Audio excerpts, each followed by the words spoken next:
Мы начинаем наше выступление. Наша тема касается вопросов сообщества. И мы будем исследовать эту тему с разных сторон. Я имею в виду я и Кит. На самом деле это связано с тем, что у нас разный опыт, и с тем, что в тех местах, где мы живем, сообщества работают по-разному.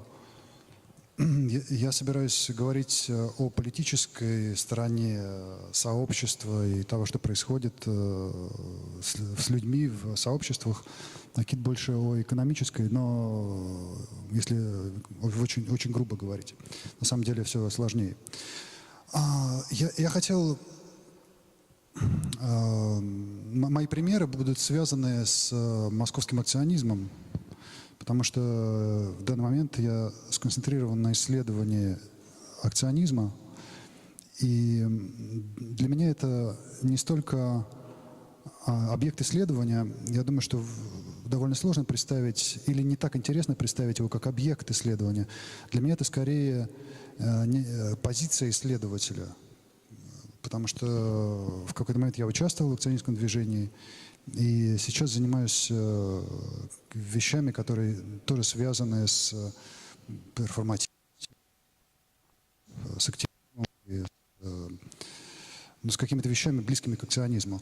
Наверное, все знают, что такое акционизм, но тем не менее был, наверное, смысл показать. Это просто 3 самые известные акции.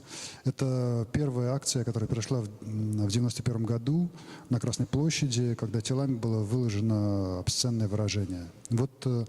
Часть людей для этой акции были найдены просто на Арбате, потому что недостаточно людей пришло в назначенное время. И это довольно интересный момент, который тоже касается сообщества или состояния социального, которое было в те годы. Потому что сейчас, конечно, сложно представить, что можно найти на Арбате людей для акций. Другая просто известная акция группы «Война». Тоже, наверное, все знают ее. Она прошла в 2010 году, но с тех пор тоже довольно много изменилось. Сейчас сложно представить себе, что кто-то сделает такую акцию, хотя никогда не знаешь точно. И мое исследование связано с акционизмом, так или иначе. Или Пусирает, наверное, все знают, даже не стоит показывать. Да. Мое исследование связано с акционизмом, и для того, чтобы понять, что такое акционизм, и раскрыть его особенное значение, мне кажется очень важным проблема сообщества, и вообще эта идея сообщества, и то, как она развивалась в современной философии. Потому что помимо того, что она позволяет раскрыть значение акционизма, она также позволяет по-новому разрешить некоторые проблемы. The meaning of actionism, it also makes it possible to resolve some specific issues that emerge in the contemporary art criticism that have to do with political art. Like, for instance, it's about dividing between ethics and aesthetics, politics and policies, which are again represented and re-represented by different authors, and to show a different angle of this whole set of issues. Well, I should say the phenomenon or the idea of a community have played a huge role in the local setting, in the local context, especially in terms of the history of art. Because what we refer to as contemporary art, and these days it's already classics, it's like Ilya Kabakov, for instance, the best known Russian artist, or the like-minded ones. Well, nevertheless, their artistic practices developed in a context that was not institutional or institutionalized.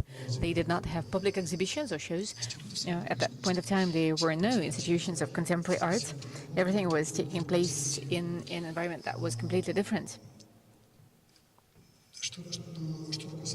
What is a community?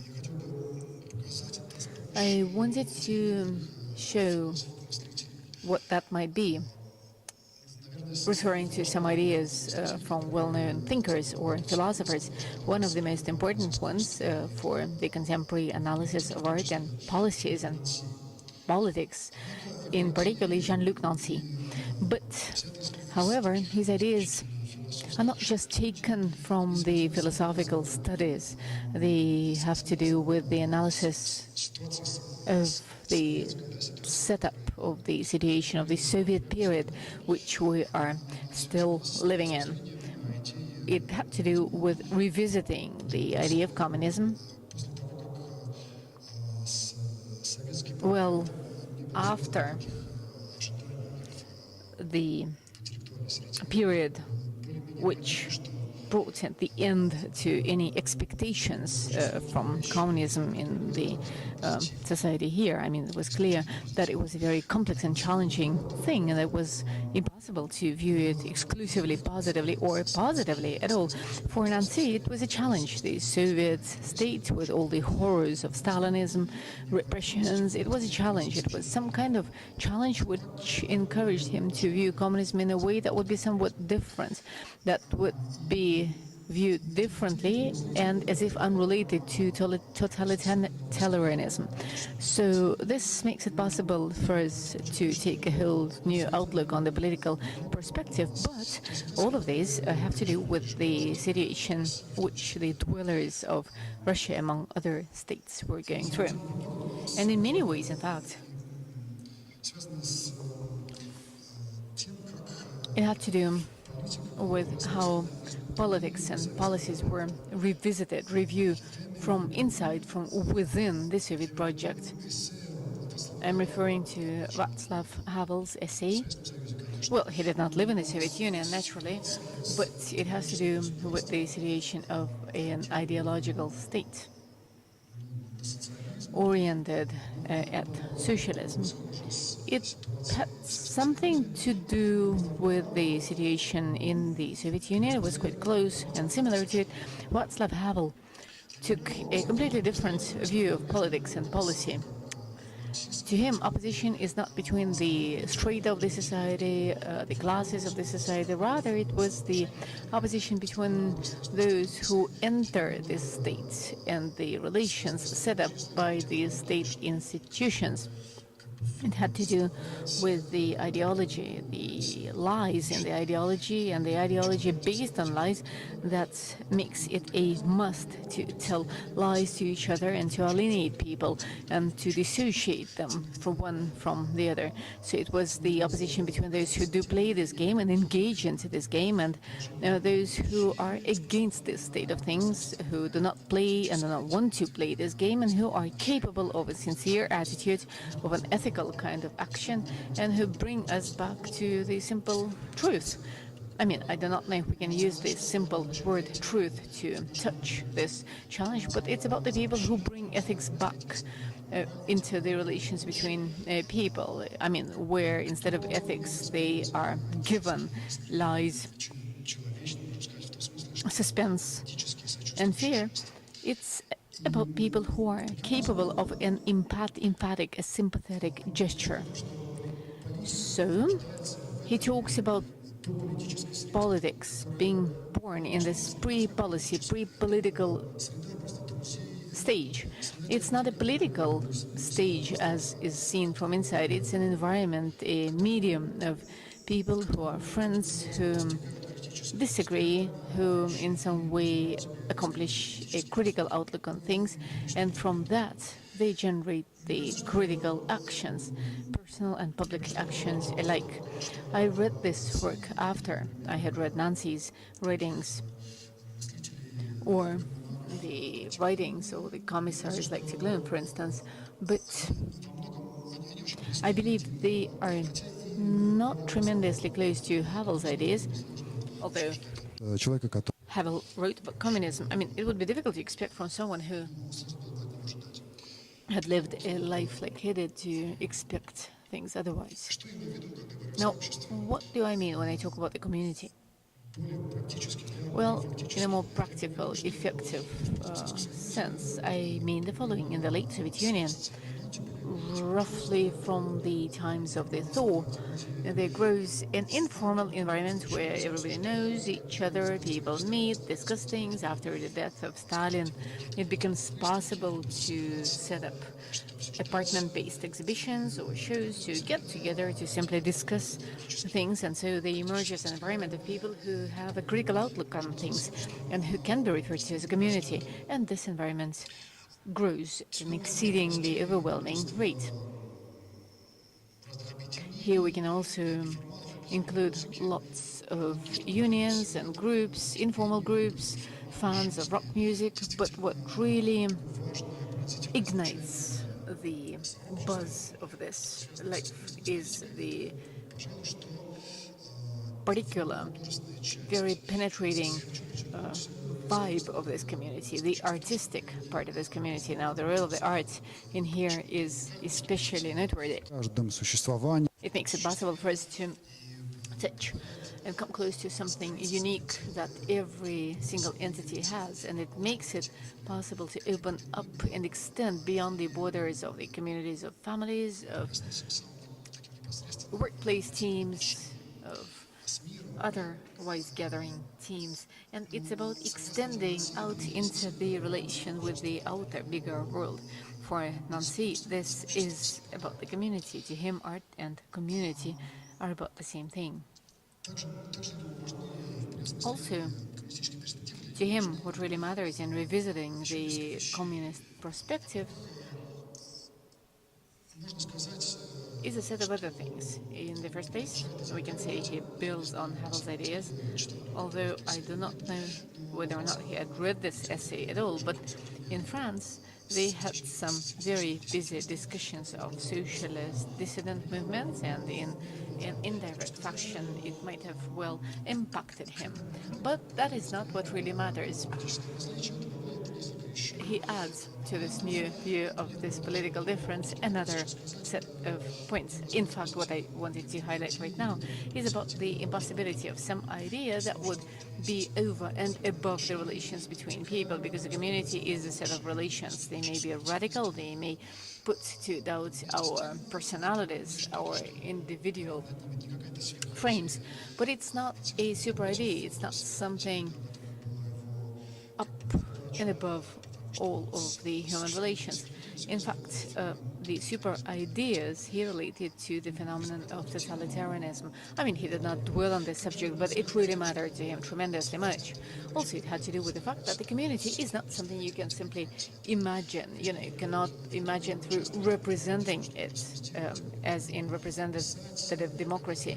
You can only participate in it, and you cannot describe it because it takes place between and among the singularities. You cannot record it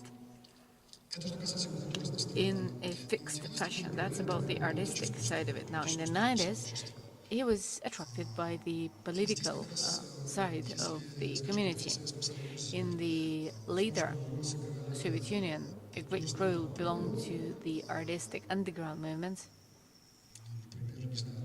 like the Kadi group or the socialist artists groups, although the situation really requires a whole different and particular discussion. But nevertheless, in the 90s, the community makes the next step forth, which has to do with understanding and getting aware of its publicity. It's about acting, understanding that acting publicly extends out and beyond the personal corporations, companies. It's about working towards the common interests, and this requires some particular daring, ambition. It's what Anarin referred to as virtue. It's about being virtuoso.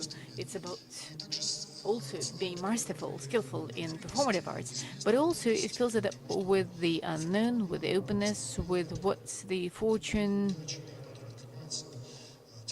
provides you as some kind of luck or chance, only and solely if you dare this daring gesture, the gesture of openness. Openness to the world that is created by each and every of us through the gestures we generate.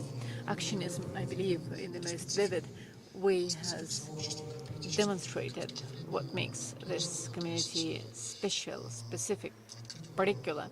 It's an artistic one, and it's open to some very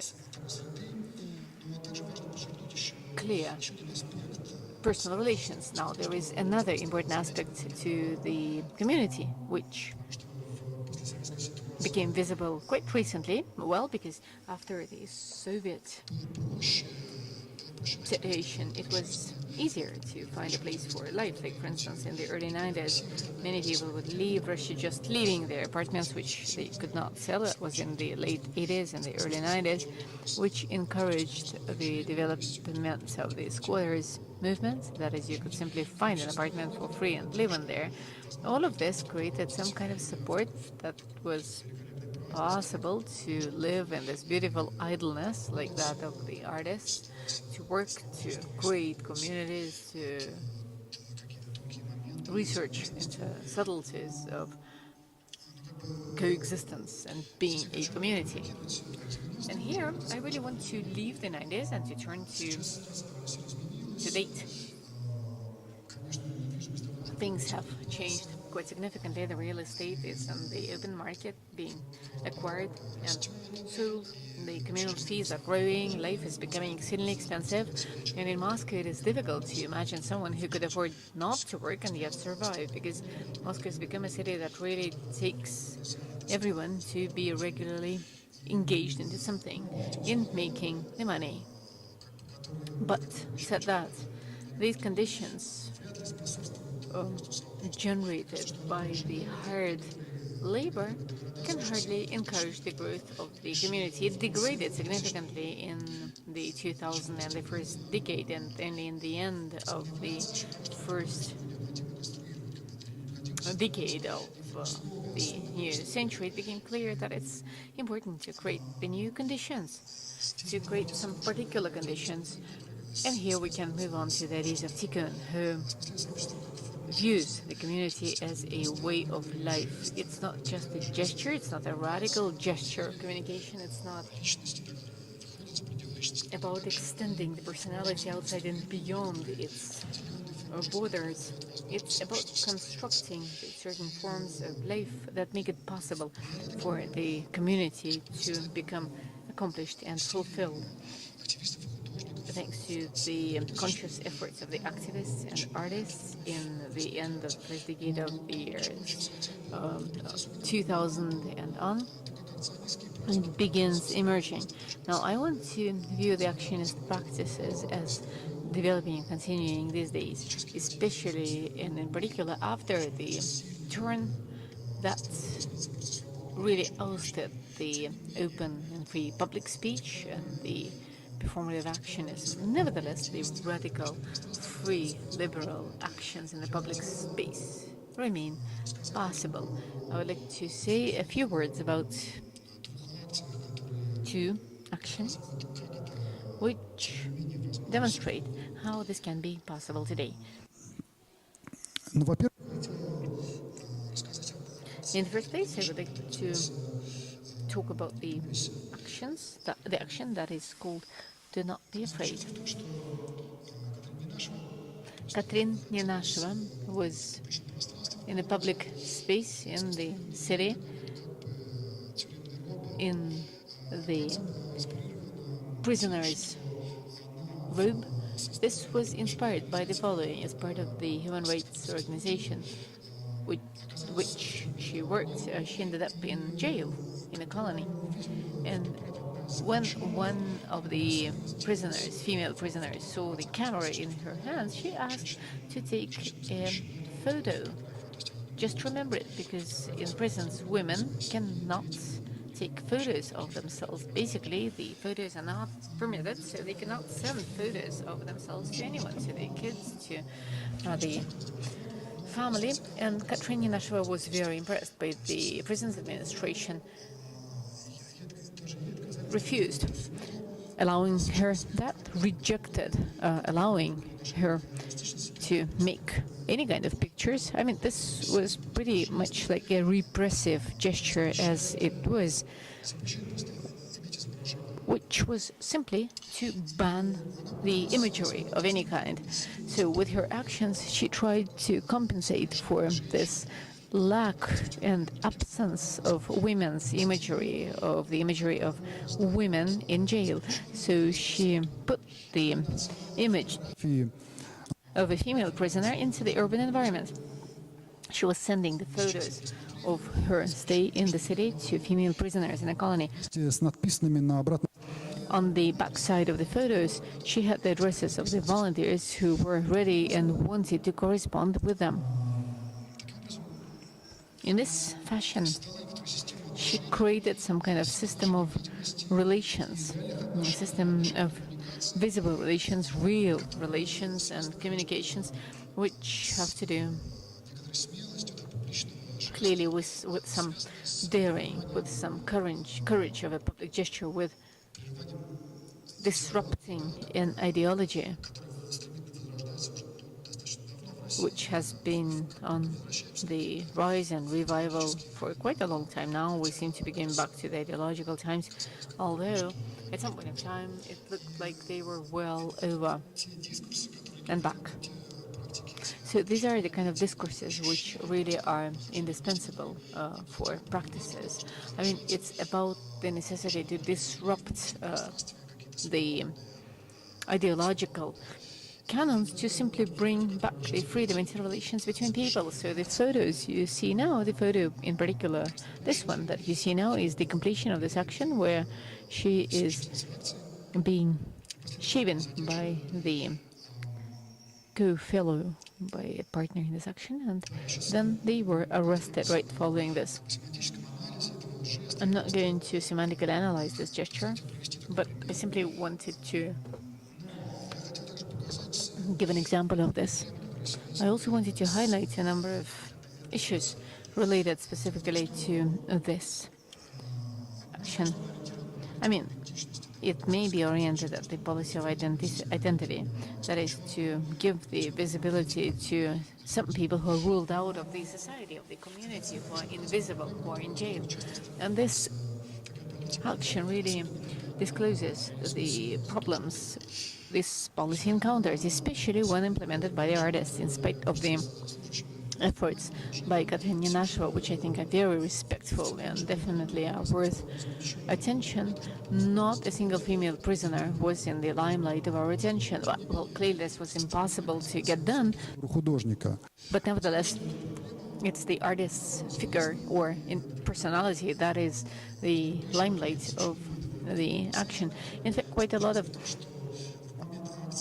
stuff has been written on this, and basically the point is that during the action the artist creates the liberal or the free situation and accomplishes a moment of freedom. And in fact, through this lens we could also view the works by Tino Sehgal. I mean, he does not represent any repressed individuals. It's a direct experience with performativity, but at the time of the action, of the performance, there unfold some free and liberal situation, which at the stage of the spread of information, taking photographs and signing the photographs, and again, it's interesting that Tino Sehgal does not sign his works.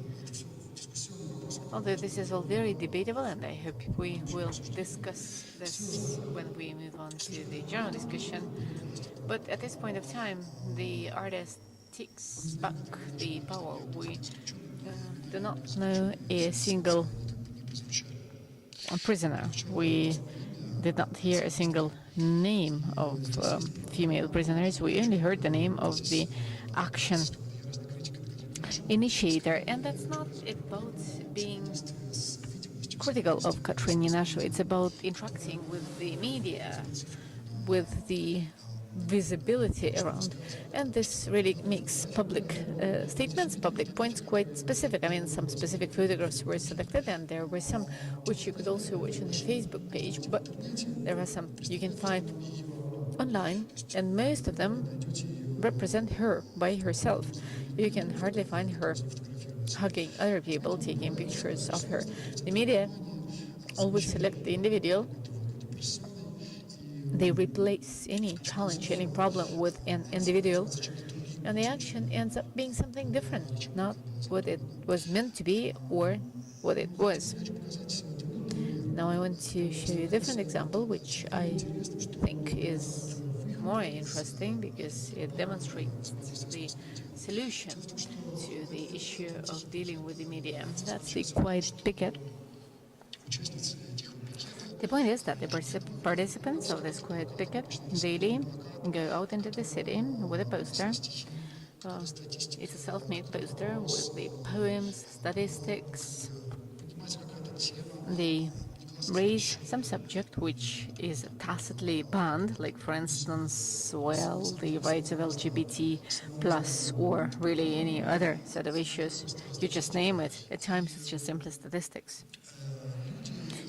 And people with this poster spend all their time in the public space holding it. I'll show you some of these pictures, but it's important to highlight that a quiet picket is there prohibiting any documentation. You can find one photograph demonstrating the action itself, but for the immediacy, spontaneity of the experience, the female participants of the picket, well, in fact, it's mainly female participants. We usually say participants, but it really is mainly females. So the participants, female participants of the quiet picket, do not record the action. So I suggest you just view these posters and check what they say. It may be poems. At times it is statements, but I think it's important to note several points. One is the use of the media. How do the participants, the female participants of the quiet picket, use the media? Well, in the first place, at social networks, there are some materials you find in the big media, but mainly the media work takes place in the social media, and it opens up the possibilities for those who observe the action to do so. In fact, the female participants of the quiet picket open up the huge discussion machinery. They participate in all the discussions, they answer questions, and the level of this discussion. And we ought to mention that Daria Sirenko, for instance, is going to continue communicating even with the trolls, with the online trolls. And it's hard to even imagine how you can find common language with them. But in personal messages, she manages to get out some sincerity. And that is an important point. It's bringing back empathy into the society. It's bringing back the singularity, the spontaneous, immediate singularity to the relations, even when we have to do with the media. The quiet pickets exist in 6 countries in over 20 cities. It is pretty big communications machine, that of dialogue, that of a discussion at the time of the action itself. There happens something special. It's not about creating an image, it's not about documenting something that is being visualized and presented. It's communication. It's extreme communication taking place. Nancy described this when he was talking about the society or the community, and this is what makes the quiet picket really part of art, part of the performance, which again does not take place inside the museum. It's completely different. It really brings in the artistry into the social life directly and immediately. That is, you can use the idea of Brantier to say that an artistic statement basically puts up our sensual capacity, our abilities at large. That is, we find ourselves in a situation when it's not about just applying one capacity or one ability. It's about requiring several capacities or abilities, intellectually, physically, emotionally, your ability to communicate, your capacity for communication, your ability to create new abilities. I mean, this happens, and this usually happens in the playful or game-like space, which is quite dissociated from our daily practice. And even when we talk about the street performances, they usually take place as part of one festival. Um, the documentation may be made available on some website of some biennale or an exhibition catalog or so, but here it's not about putting up the general domineering state of sensuality or sensitivity, as it happens in the museums, but it's about действия. Иначе говоря, the relations with the power, with the authorities, which affect our social relations. Like in the underground, you will not discuss publicly the issues of LGBT or the war in Ukraine. I mean, it may end up badly, at least that's the feeling, but that is the domineering form of sensitivity and sensuality that determines our social links. The female participants of the quiet picket really break down this illusion. In fact, the violence acts are very, very rare against the female participants. Usually it's about a very sincere talk. Like once, for instance, Daria Sirenko had a pretty impressive discussion with a police officer who started discussing with her one line of poetry and continued with a confession on how difficult it is for him to catch migrants and deport them.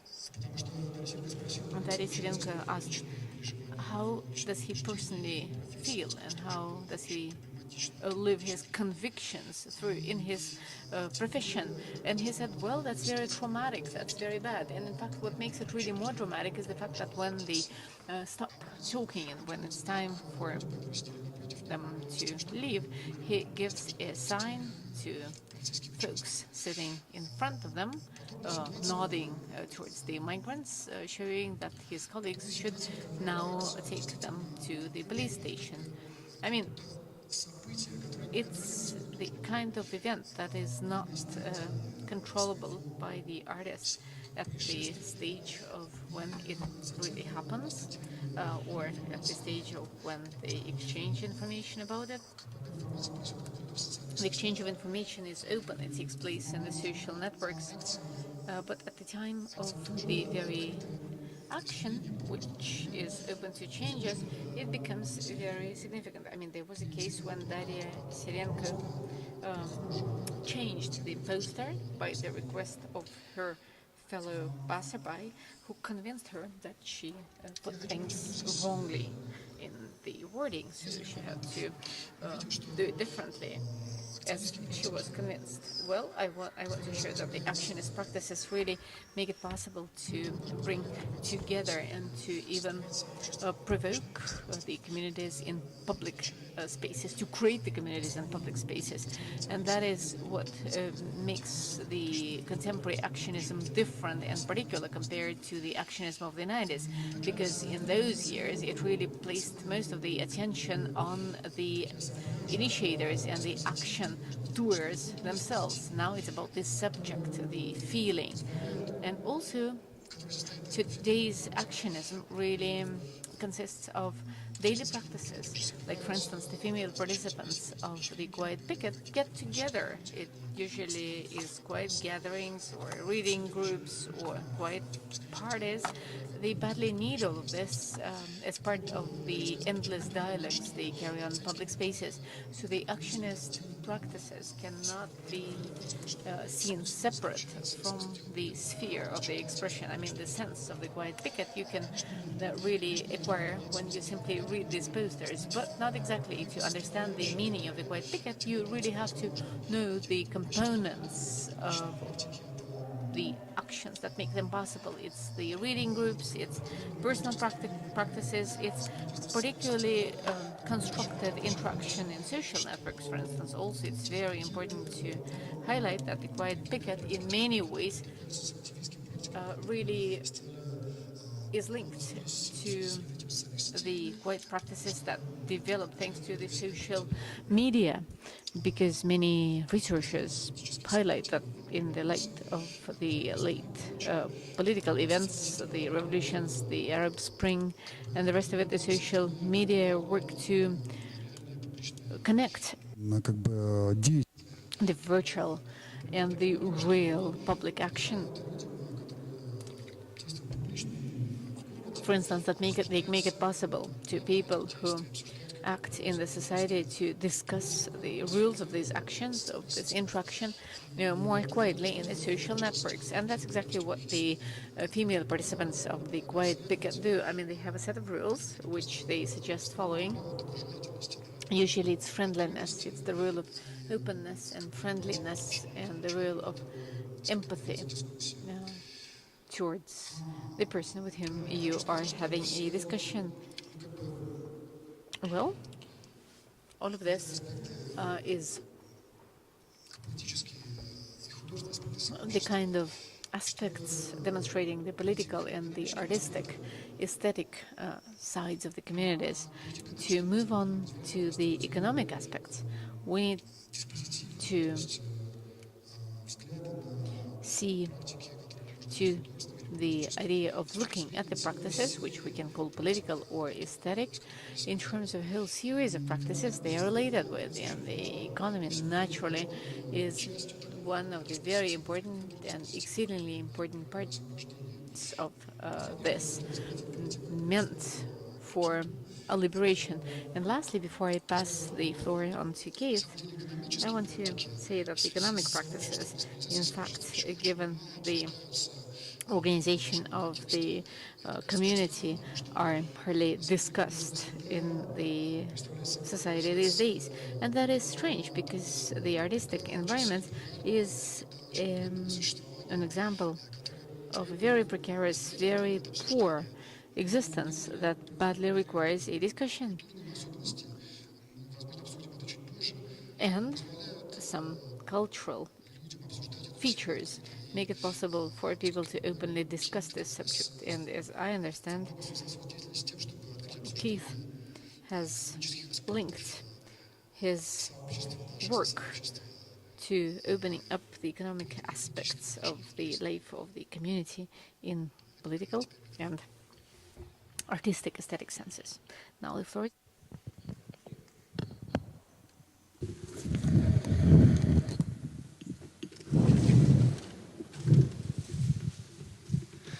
Okay, hi. First I wanted to show you Pavel's notes, because I'm not going to draw anything quite so interesting. And I don't know, maybe if you want to photograph the page afterwards, you could, which is what I think I will do. All right, here we are. First, I just want to thank everybody. It's always a big project to come to another country when people don't know you, to do something that no one understands. So thanks to everyone at the VAC Foundation, VAC Foundation, especially Nikita, for helping me out and welcoming me. And thanks to all the people in Vienna who helped out and got my visa and curated it. And thanks to Pavel. And thanks to the New Yorker magazine, where I stole some things, and to the comic George Carlin, and to the Turbulence Collective. I'll talk more about them. And thanks to each of you. And thank you to the unnamed people who make this all possible, including our translator. Thank you. Oh, yeah, why not? Yeah.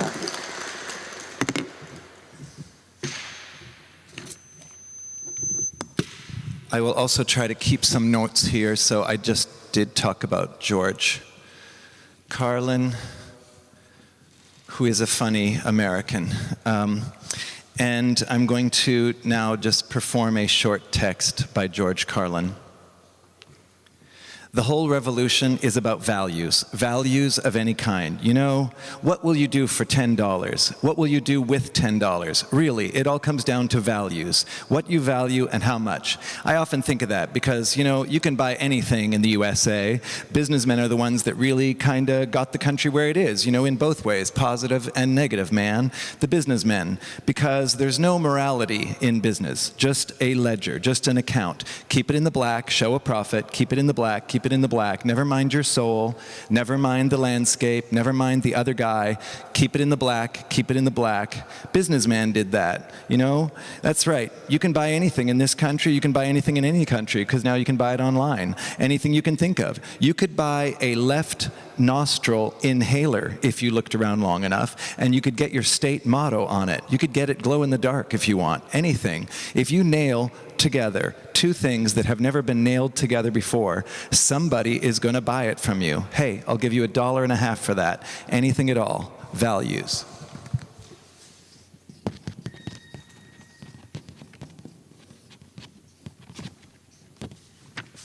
All right. That's the first section you get. Now a little talk that I'm calling a bridge. A bridge and a performance.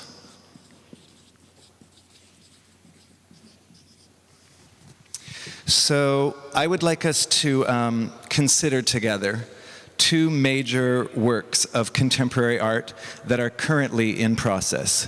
One of these works of art is a sculpture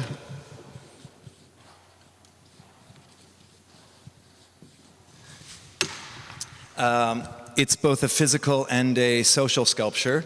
And the other major work of art that I want to discuss is a performance.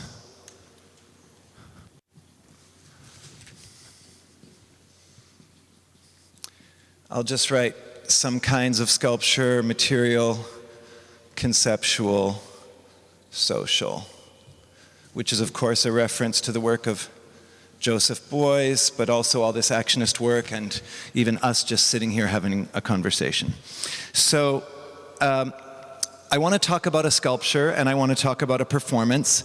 The performance is more than a performance, of course, like most performances. It could be read as reality TV, as stand-up, as performance, even as a situation, in Tino Sehgal's words. So the sculpture I want to talk about is the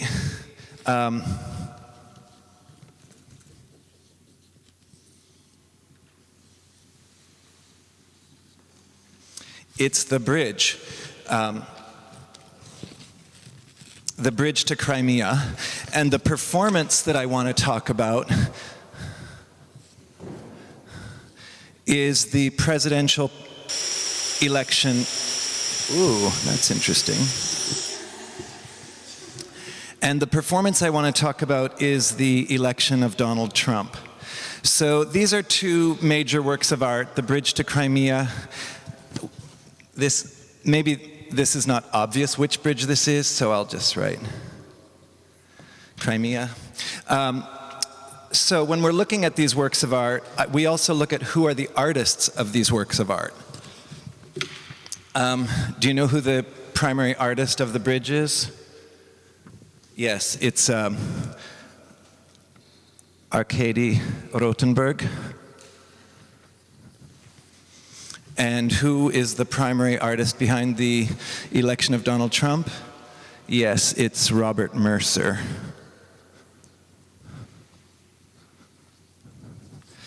So here we have these artists, and well, they're the lead artists. They're obviously working in a collaborative structure with a lot of other people.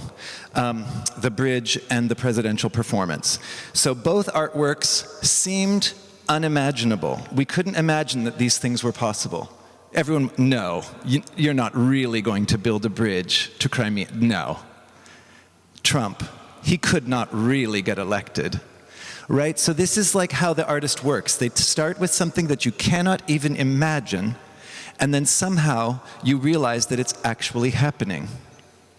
So that's what makes these works of art so amazing right now. What else about these works of art? They've both activated entire nations and the worlds around them with divided opinions about the meaning and the value of the work of art. Each of the artists, the lead artists, Rothenberg and Mercer, have a personal net worth, like a value, a personal value, in the billions of dollars. So, billions.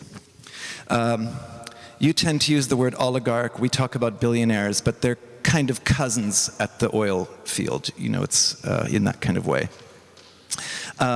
Okay, besides being billionaires. Robert Mercer, most of you don't know, he is the biggest private funder of Donald Trump, but he's not only the person providing the money, he's also providing, he has a direct influence on Trump's entire world, on the policy, the vision, the ideology, and specifically on who he hires. Just to give one example, Mercer is responsible for placing Steve Bannon, who is Trump's chief strategist. And Mercer put him there. Trump did not know Bannon before he met Mercer.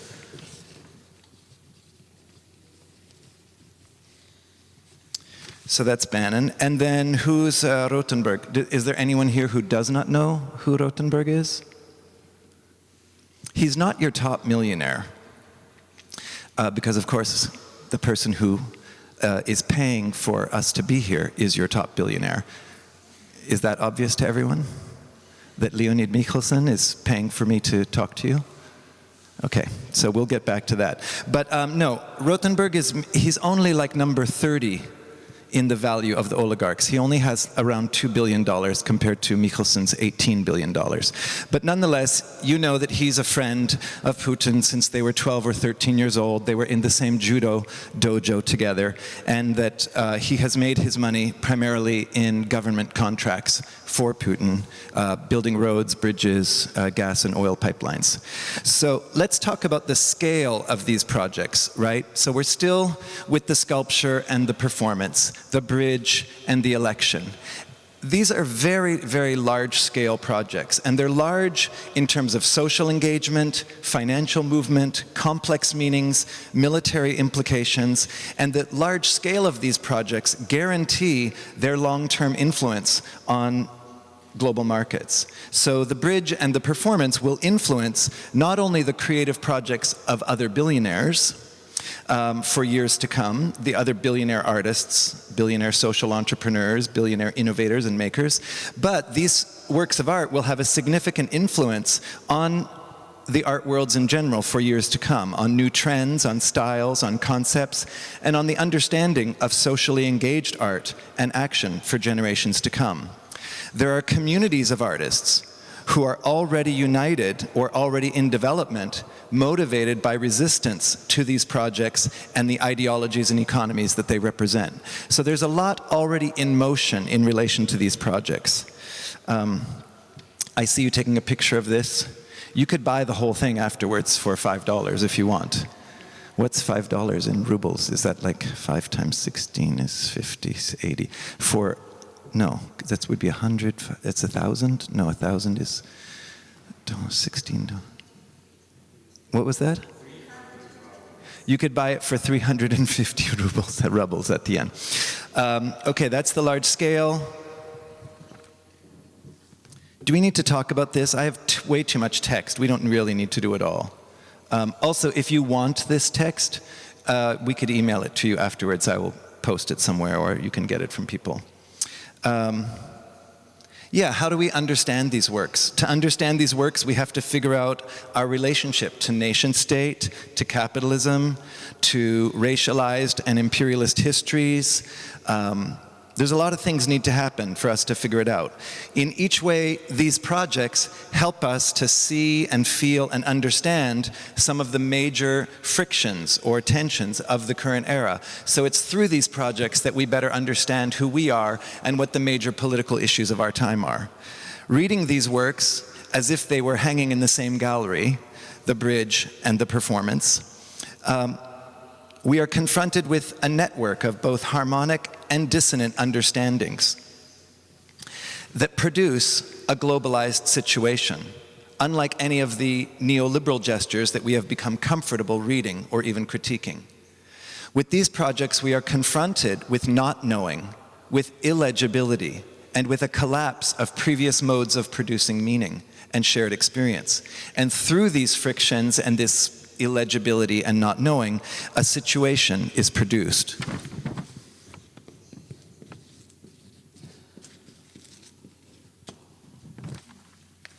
So what is a situation? Is this a situation? This is a situation. I thought maybe we would take a minute just to discuss the financial conditions of this performance. So how much do you think I am being paid in euros to do this talk? What do you think? You know, so don't talk. Who doesn't know? What do you think? 5,000 euros? That would be amazing. Oh my God, that would be amazing. Anyone else? Yes. What was that? Translate? You think nothing. You think I flew here from Vienna to not get paid. That is also amazing. This is how there are tweets in this country. Yeah, I understand. But you don't really think that people from other countries get treated like that. Yes.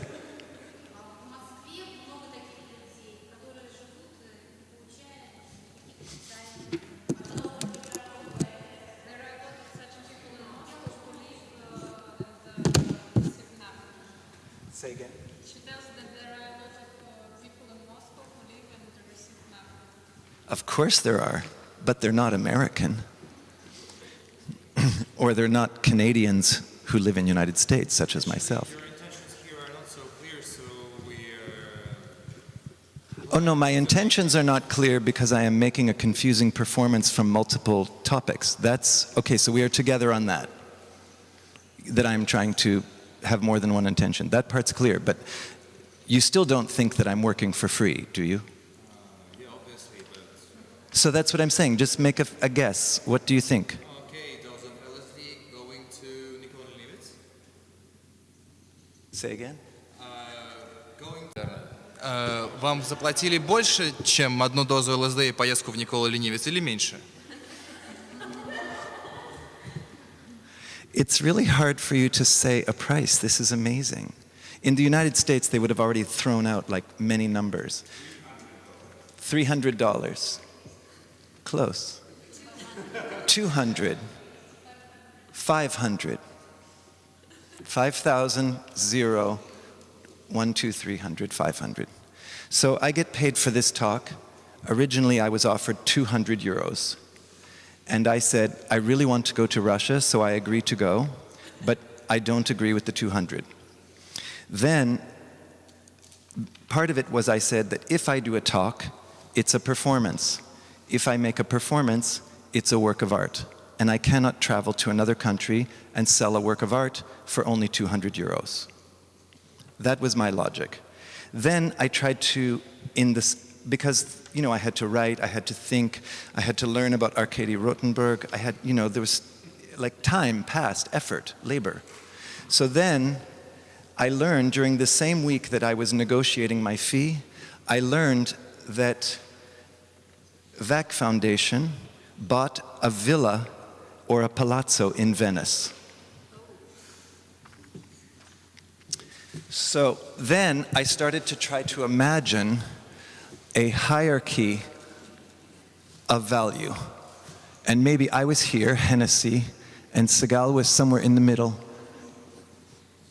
and Michelson was at the top. So I was just going, if there's some kind of hierarchy of value going on, couldn't I just ride a little bit the wave and ask for more money? So I also knew that the topic of my talk would be around art and money, which was the original request. So then it's like, now we're talking about money, and now I'm involved in the conversation. So asking for money was actually part of the preparation for the performance that is happening now. Anyway, then I learned also that the other artists who were invited from other countries to give talks had all agreed to the 200 euros. Then I found out that Pavel and any Russian who participates will be paid less than the foreigners who come. These are just some of the things I learned in this structure. Okay, it's time to watch some TV.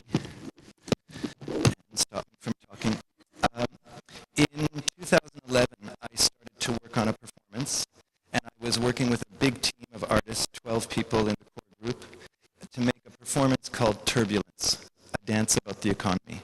And I'm going to show you 5 minutes of this video, documentation of a performance.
So that is a little taste of Turbulence, a dance about the economy.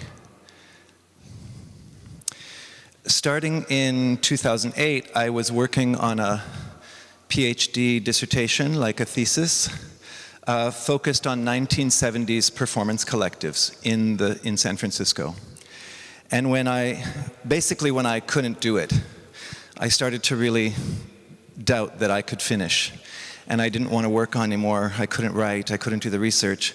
I decided, instead of reading about and trying to theorize 1970s collectives, I would make a fake 1970s political theater collective and make this piece, Turbulence. And that's when the work began. And I shifted my focus from a certain kind of research to an actual art-making practice. And then this really picked up in 2011. I'll just write 2011. And thinking about all the different kinds of uprising that happened in response to the 2008 economic crisis. So in the United States and Canada and other places, that was Occupy. In Western Europe, that was the Indignados. And then following out of all of those and then inspiring them in different ways was the Arab Spring. So that's the 2011 context in which we start to work on this performance. What else? The way when you're making art and then you have to sell it, you have to figure out how to write about it. So we credit the work as a collective failure, instigated by me, Keith, and produced by this very small association I have called Circo Zero. The work has been presented in 4 cities in the United States, 6 cities in Europe, and this year it will travel to Toronto. It's an ongoing creation of the following people: Julie Phelps, Emily Leap, Laura Arrington, Jesse Hewitt, Jorge Rodolfo de Hoyos, Hannah Erdman, Gabriel Todd, Ruri Donovan, Empress Jupiter, and Jassim Hindi, Keon Gaskin, and myself. I offer big thanks to these people who have both followed me and led me to places that none of us expected to go. We have touched each other forever, and yet we do not know our future together. You lied. You made a fucking killing. You got away with it, and then you got promoted.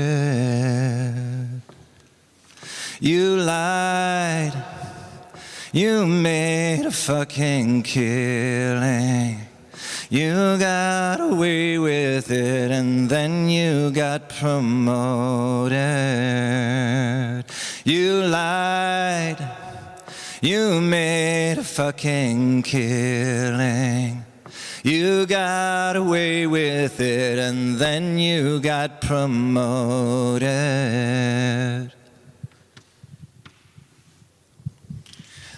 Oh, thanks. That was the first text that we wrote for this performance, and we put it on a little sticker, and we put them all over the world wherever we traveled, but especially on bank machines and street signposts. What else can I tell you about that?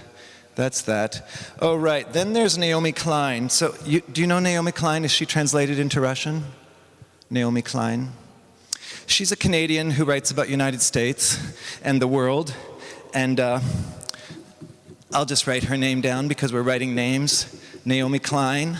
And she wrote a book called The Shock Doctrine. And maybe just for fun, we'll put value next to shock. So she wrote this book, and it really helped us understand a little bit how the neoliberal project has developed. So if you are always hearing people talk about neoliberalism and you don't really know what they're talking about, maybe you just find a little summary of Naomi Klein's book online, translate it with Google or something, and talk about it with a friend. But yeah, one of the things that she helped us understand is the difference between identity politics and some kinds of social justice and economic justice, and what it is to fight around class politics. And she shows how in many countries people went for they pushed for some kind of idea about liberation at the expense of actually taking control of the banks and the finances. And she walks you through many countries from the 70s. Argentina in the 70s, but then with Solidarność in Poland, and she goes to where? She does, after Nelson Mandela gets out of prison in South Africa, and what happened in South Africa. So they made a new constitution, they got all kinds of freedom for all kinds of people, but they did not leave the global economic structure because they realized that they would be tortured as a country. But what they didn't realize is that the torture they would experience if they didn't do it would be worse or the same. So anyway, when do you do identity politics, and when do you have some kind of idea of freedom, and when are you working to actually undo a certain kind of capitalist imperial project? So anyway, that's Naomi Klein's book. It's quite helpful. Yes, so then from that book, we started thinking, okay, we need to really disrupt this idea that capitalism is linked to democracy and that democracy is linked to freedom. So this is the primary mythology of American imperialism, but you understand that because you have to deal with being you know that you're the enemy. It started to get boring for a while, like that the Russia-US enemy thing was not very dynamic. So we've had to reinvigorate it. I hope that's working for everybody. The Americans find it quite thrilling again to have a Russian enemy, because for a while it was getting vague, like Trump was friends with Russia, and Russia was not doing anything that was complicating American life, and so then it was like, who are we? Is there an America without a really evil Russia about to bomb us? We realized we are nothing without you. There's no American identity without you. There's no American sense of pride or joy or love or community unless we hate you and think you're trying to steal our freedom from us. And we pretend that Muslims are actually the worst people, but in fact it's you, Russia. So that's where we're at. Okay, that's enough of all of that. The question is, how do thoughts like this produce a dance? Right? How do you move from some kind of ideological, fake anarchist leftist position about the world economy and watch it crash and then make a dance or a performance that will go in a theater and will actually make some kind of earnings for all the artists to participate? So my response was to just make the largest project I could so that I would attract the biggest amount of money that I could, and then I could give the money to my friends. And that's what this Turbulence project became. There's a lot of writing here about how I get angry at banks. You don't need to hear that. I think it's clear, right? Keith, banks, anger. Maybe we'll just write that on the board so it's clear. We'll just go, that's me, Keith, and then we'll write banks, and we'll write. Actually, the anger is so insignificant that we'll write it way over here. Okay, wasn't that good? That just saved you 2 paragraphs of text. I did the failed political theater collective. I did the dreaming in queer utopias. We'll get to queer later, maybe. Yeah, there's 2 statements that we would always bring into the studio with us when we perform Turbulence. And one of them is by someone you've never heard of, and except for a very small number of you, Trin T. Min Ha, a genius. And she said, all clarity is ideological. All clarity is ideological. Of course, that also goes for the sentence, all clarity is ideological. The second quote that we always brought into the studio with us to make the piece is a quote from the writer Peggy Phelan, who's a performance theorist. Peggy Phelan. And I'm not going to write her whole quote because it's long, but it begins with the word love. So imagine that you're trying to work with a group of people and you have 2 kinds of tools to work with. One is that all clarity is ideological, and the second is this: love, despite its toxicity and violence, can bring us closer to the possibility of expressing human tenderness. If one is ambitious enough to want to create a shared history, then one must be willing to risk an impossible dance, one that pivots on a desire to outmuscle exhaustion, a desire alive to our wavering capacities to give and receive responses, and an apparently insatiable desire to question these capacities and what motivates and blocks them repeatedly. So here we were, this group, all clarity is ideological, and then this other thing, which is, if we want love, despite its toxicity and violence, if we want to express human tenderness, then we have to be ambitious enough to create a shared history together. And that shared history would require us to pivot or to work through exhaustion and a whole bunch of other things that finish that sentence. Okay. I have a whole bunch more text about what it means for dancers to be nomadic workers or to be neoliberal workers. I think I'm going to leave that to anyone who wants it badly enough. We'll just, you can write me, but I'll just put a link here. I'll write dancer, worker.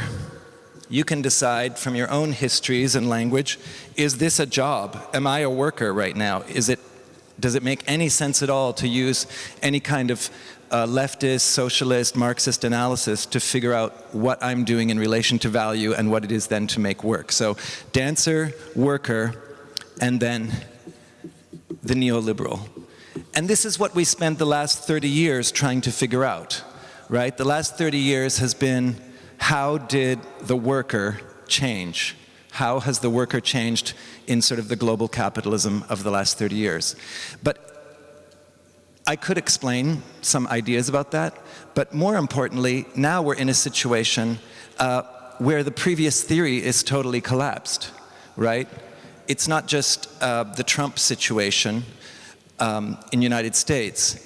It's Erdogan in Turkey, it's Duterte in the Philippines, it's what's happening in Romania and Hungary, it's what's happening in this country, it's what's happening in 5 different countries in the continent of Africa, if not 10. It's what's happening in 2 or 3 countries in Latin America. So we're in this new project that cannot be figured out just or solved quickly by saying, oh, neoliberal capitalism, right? We're in a new project. So what the dancer or the artist worker will be in that, we do not know the future. We barely understand the present. Okay. I have a bunch of stuff about queer, and I just feel like this is a translation that's not going to work for most of you. And queer is not just an identity that grows out of LGBT, but it's actually a different way of thinking through perspective and politics. And it's something that influenced a lot this work around the making of Turbulence. And I have friends who have been very involved in some of the international solidarity work for LGBT people in Chechnya. And when I said that I was coming here, they were like, are you going to meet the people doing solidarity work in Moscow for the people in Chechnya? So if any of you are connected at all or even know what I'm talking about, let's talk afterwards. But at least I said it out loud. We are all thinking about it. It's a totally fucked situation, and we can carry on. Because we all understand that, yeah, colonialism, imperialism shapes the way that we rethink the body and gender and sexuality. So every generation has to reinvent a new way to hate certain people to defend the patriarchal state, and that's what's going on. And it's happening in our country and in yours, or your country and mine. That's all that. I'm going to skip a bunch of things. I'm going to read one more paragraph, and then I will show you one more video, and we stop. Oh, there was a thing about economy, how understanding the economy is not as simple as you think it is. So I will just do that. So it's like you start to learn about the economy, and then you realize that learning about the economy is a little bit like going like this.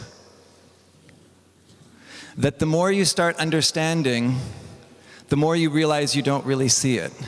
And that in fact it's structured like that. Like you're supposed to be stupid about how things actually function.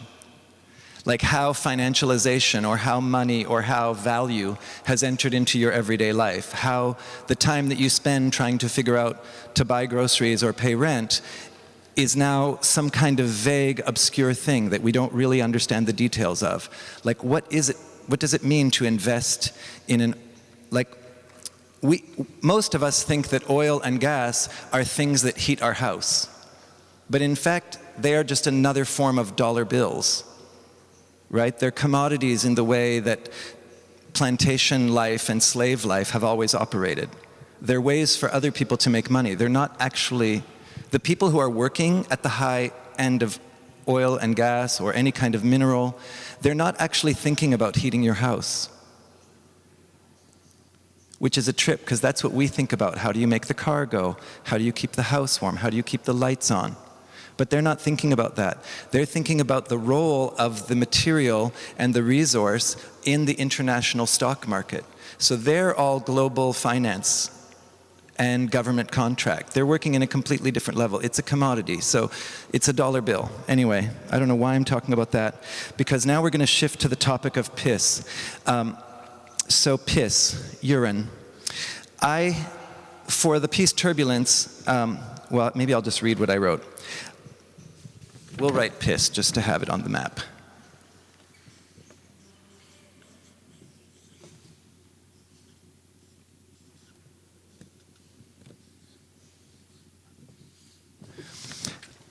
Piss. I pushed the dancers in Turbulence to treat this big gold sequined fabric with more respect because it was very expensive. The most money I'd ever spent on an object for performance, around $700 US. So immediately, because I said it should be respected, somebody else in the group proposed that it be pissed on. And since that day, piss has leaked into almost every performance. We tried pissing in buckets, we tried pissing on people, and then we tried pissing on the gold fabric. And we decided that pissing in one's clothes was the best.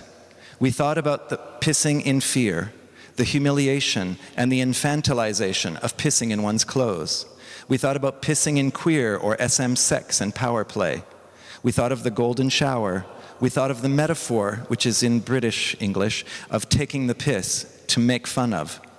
We thought of the US soldiers pissing on the Quran at Abu Ghraib prison in Iraq. And then we thought of piss as astringent or antibiotic and even healing. Then we reread Naomi Klein's shock doctrine, and we found a description of how one pisses oneself after electroshock therapy. It seemed that piss was a ready-made poem invoking paralysis, torture, value, domination, intimacy, and healing. I'll just write a few key words: torture, humiliation, healing.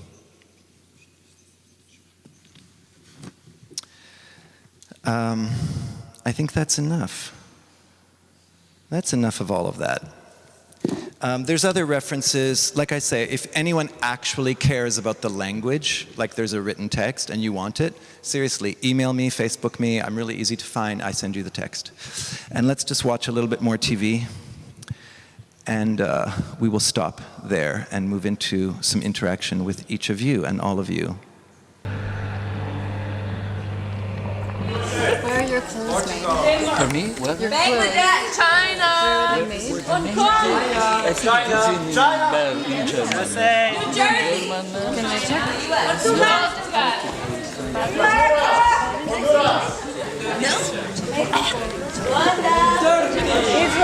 Italy. You lied. You made a fucking killing. You got away with it, and then you got promoted. You lied. You made a fucking killing. You got away with it, and then you got promoted. You lied.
off your clothes and take off your socks.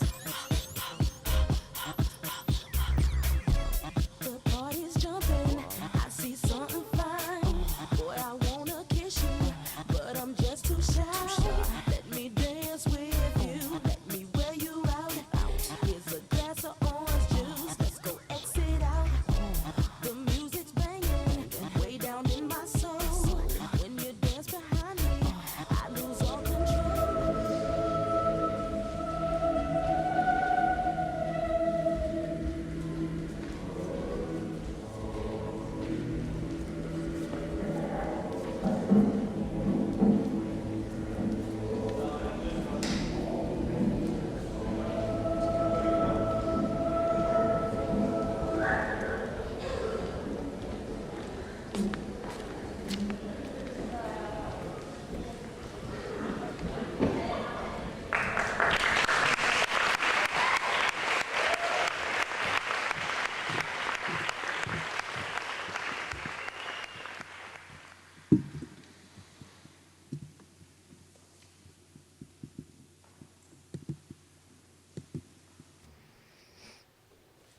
I wrote your paper.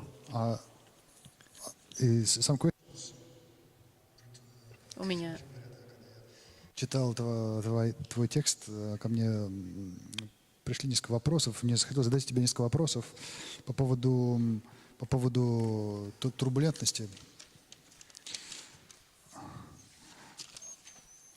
Мне кажется очень важным, и возможно, именно это позволяет понять перспективу сообщества, соединять, по крайней мере, когда речь идет о политическом искусстве, да, или искусстве, которое обсуждает какие-то политические проблемы. Важно как-то соединять этот процесс создания сообщества, который ты описывал в тексте. Ну, ты не очень много сейчас об этом говорил, но это было очень интересно читать. Это создание отношений, да, определенных, создание близости, удаленности, создание определенной чувственности. И это все ценно, но у меня такое впечатление, что вообще я считаю, что все это по-настоящему может сработать, все по-настоящему может создать общее событие и для участников того, кто на сцене, да, для участников представления. out on the stage, for the participants of the performance, for the viewers, only if it has to do with, well, some kind of shared event. It can be a political event representing some political prospect, some perspective that takes place between people. It doesn't really matter what side on the stage they are on. I had a couple of questions to ask. In your text, you mentioned that your community, your group, your performance participated in some direct political action. Was that so? Could you talk about that? Time is going to go by quickly, so I'm going to ask you a question at the same time, and then we can answer. This project started in 2011 and kind of premiered in 2012, although we were already the second video you saw was actually a workshop performance in 2 places in 2011, so it's that old. I don't think I could make the same piece today, or that we would have the same project linking resistance to community today. And I think before you got here, we had a conversation about what's the political community like here, what's the artistic community like. And Pavel was saying that since the war in Ukraine, that it's very different how people talk about politics or not, how they focus on their life or not. And I think that we're dealing with some of the same things in the United States in the current era. So I want to know more, I want to hear about, like, after you theorize community and then you show these certain works, how can you talk about how is community even happening now in any kind of artistic space? That's a question for me, just to find out what's happening, whether in Moscow, in Russia, in whatever worlds you're aware of. I think there is a very important link between intimacy and community, but I had a lesson from somebody a long time ago where they made a circle where intimacy, community, and ritual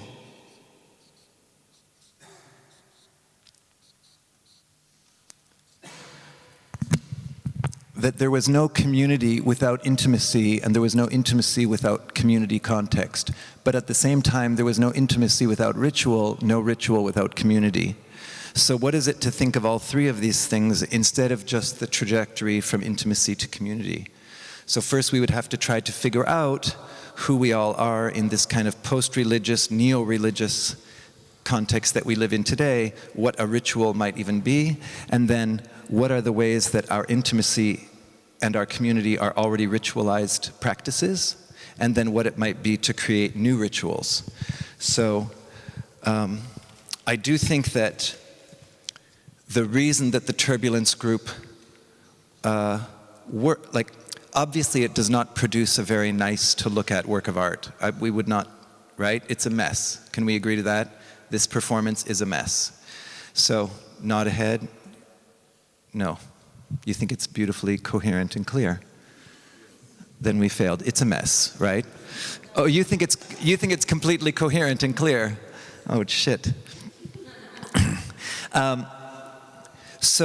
But what's really being performed on many levels is a community in struggle and a community in cooperation simultaneously. So how do you show resistance and difference and conflict, and at the same time you show a willingness to stay in the room, or a willingness to be familiar with each other's bodies, with each other's fears, with each other's desires, and then have to negotiate some kind of collaborative space. So I would say that's the sort of closest. There's a section in the text that I did not read about how we related as a group to Occupy, this political movement, this resistance movement to capital that was happening at the same time as we were working. Some of the people in the group were, like myself, are already very engaged in political protest. We're part of protest culture. We're in the street when there's a new war. We're in the street when there's another black person killed by police for no reason. So I already have a real relationship to protest. But then what is it to take a whole group and go through that process together? How do the different people in the group respond to the social movement that's happening? And then how do you create an artwork that is in relationship to a social movement, but is not trying to serve in a very direct way the social movement? And I think we get some of our lessons about the relationship of politics to art actually from Russia, right? So some of the conversation in the United States about the relationship of art and politics comes out of the shifting relationship of art to politics, starting with just before the Russian Revolution, and then what happens during, in the era immediately after, and then in the generation after that. So, you know, what is it if you force the art to serve the political movement, and the only good art is art that agrees with and amplifies the political party or whoever's in power or what the new ideology is? And there are still some political artists today in the United States who work like that. They think that the work must serve this direct party politics or social movement politics. But the rest of us, I think, are trying to work on the edges of social movements so that we're influenced in one way through our activism, but the work itself is actually trying to hold a space of creativity that's working through the not knowing as much as the knowing. I know that sounds stupid, but what is it to work experimentally to try to invent or actually practice new social relationships, new ways of intimacy, new ways of collaboration? And that's one of the things we're trying to do with the piece. So it's almost at the equivalent of experimental theory through the body and through a shared practice. That's some things I would say. Okay, now tell me anything, what's going on here? Or how you understand, like how do you understand like the possibility of community right now, or of art to play a role in community? In, you know, we also talked earlier about how property value is also going crazy in most of the cities where artists are trying to work. So We're all having a harder time paying rent. We're all traveling further because there's no living in the center anymore. Everyone's living further and further away. I was in Moscow, I think 4 years ago, and I couldn't believe how long people traveled. How many of you live more than 1 hour away from this museum? 1, 2, 3, 4, 5, 6, right? 7, 8, right? 9. So this is the new city, right? Yeah. What's going on? Tell me anything. You can speak in Russian. Да, я просто, можно по-разному отвечать на этот вопрос. Я хотел бы... Yes, differently. In some ways, I will build on the subject of economy. Because I think what really impacts the community is a possibility to have some spare time to do the work that is not opposed to intimate or close or ethical relations with others. And that is why I think it really is important to continue experimenting and to have the experimentation that generates this kind of relations linked to the economic experiments. I believe it really is important to link the idea of community and art to the idea of funding. Well, funding or financing is not a very good word here because it really is about making some specific efforts targeted at getting the sponsorship from some foundation or elsewhere. It's interesting how you managed to establish this Turbulence group, but it's about the link to some flow of resources, and it's about how the community of arts and the community of politics or policies can be linked together. I can give you a number of examples. In fact, there aren't that many of them. Которые я знаю не так много примеров. I do not know of that many examples. I do not know of that many interesting experiments, but I can mention an attempt in 2010 at establishing the artists' trade union. Well, I personally do not really find this idea very consonant to me because I do not quite understand why there has to be a trade union gathering people by professional criterion. I mean, there are things that are far more gathering people together than belonging to some profession. But the logic the trade union is about everyone being in the same workplace situation. This trade union failed. It fell through completely because all the artists are in different situations. And in fact, they are face-to-face with the money world, with the world of the money, each of them, and with the world of hired or paid labor, and it's difficult for them to unite because they are all respectively in different conditions. So talking with the collector or the boss or the gallery manager, they are by themselves. So people didn't take the odds. As far as I know, that's the reason, as far as I can imagine.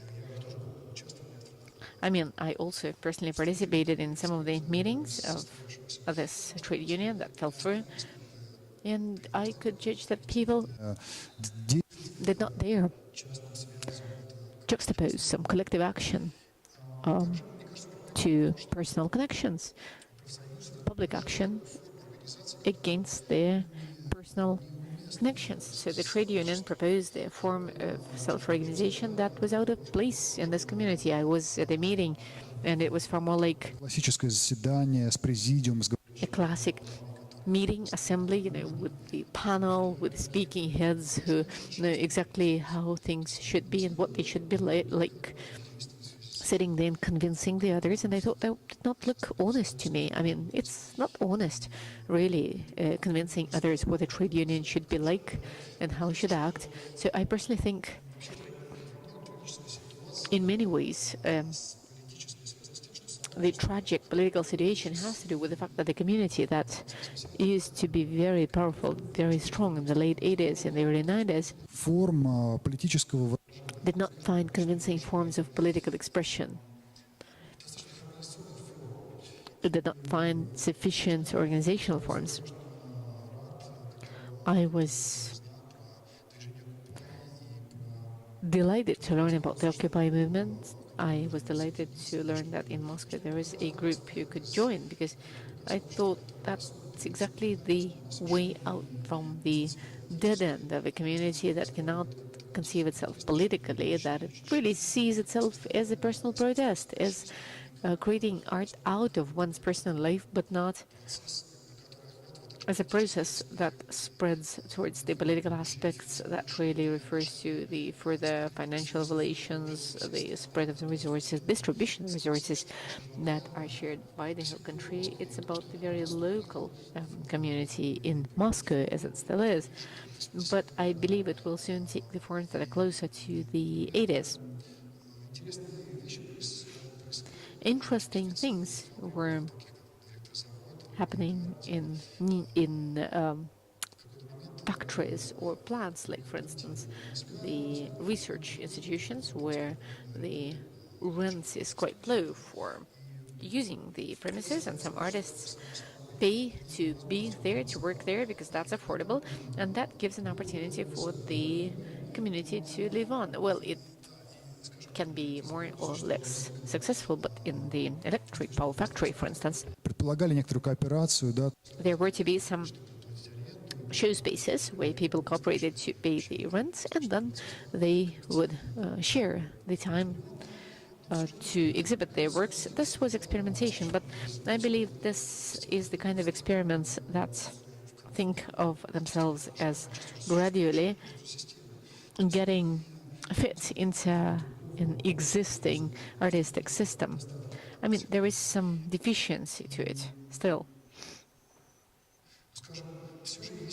And still, I think there are some examples that can be given of things that move on and make the next step onwards.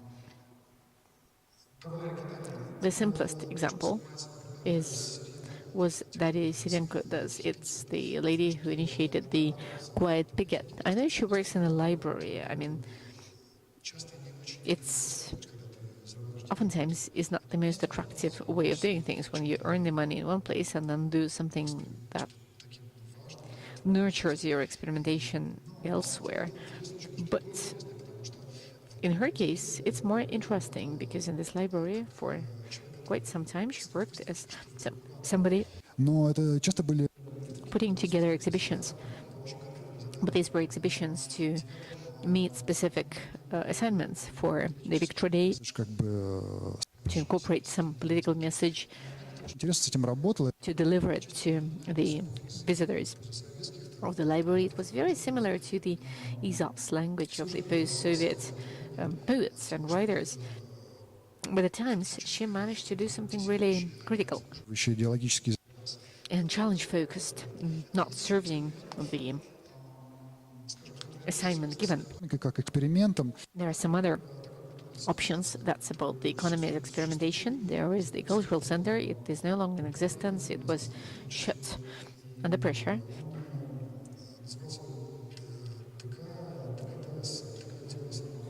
DKDS, it was called. It was a cultural center financed in part by the Bill Foundation. Этого денег не хватало на аренду и вообще. It didn't have the money to pay for the rent. They were trying to involve their staff into the experimentation, activist and artistic experimentation. They tried to include some commercial component to it, but in effect, you can discuss this for a long time. Just to be brief, I won't say that the matter of money really encouraged a lot of organizational issues. Like, for instance, only part of the team would get the permanent pay, although most of the people were involved on a voluntary basis, that is for free, and that became the source of great tension. And the team was destroyed not only under the outer pressure, but also under the pressure internally, and these conflicts that really pressurized on people and led to disaggregation had to do with the distribution of funds. Also, there was the festival MediaUdar, which I participated in, and again, the funds available to the festival were the funds from the foundation, which is now banned in Russia. It cannot fund anyone and anything, but when this fund was still in existence, У нас было несколько финансирования, и все вопросы... we had some funding, and all the festival-related issues we could resolve as the assembly of the Occupy movement. This really expanded our capacity. It made it possible for us to participate, to co-organize the events, the activities. We did quite a lot of work as part of this festival. We published a catalog, lots of events in different cities, not only in Moscow, elsewhere as well, elsewhere in this country. And that was an experiment that also was quite limited, but we've got to mention that's specific aspects of the overall state of the community.